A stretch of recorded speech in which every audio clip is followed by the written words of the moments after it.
Welcome to 19239 Solomon Drive. This is the ever-popular Paulina plan in the Tetherow professionally managed short-term rental program. This is a phenomenal vacation home. Let's go inside and take a look.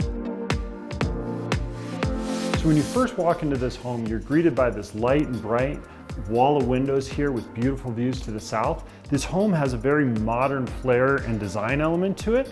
Here on the main level, we have this gourmet kitchen that connects nicely to the dining, living, and this enclosed rear patio with a fire pit to enjoy those cool summer evenings here in Tetherow.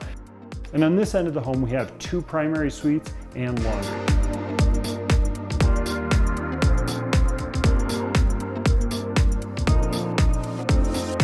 So you walk up this wide staircase surrounded by all these windows and light on all sides.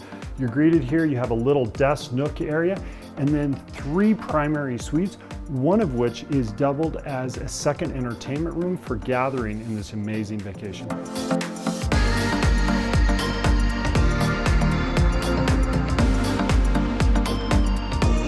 Whether it's enjoying that amazing Central Oregon lifestyle for golf, skiing, or mountain biking, which the infamous Tetherow ramp is just below this property, this is an incredible opportunity to own one of these turnkey, fully managed, income-producing properties here in the heart of Tetherow. I invite you to take a few moments and come discover this home for yourself.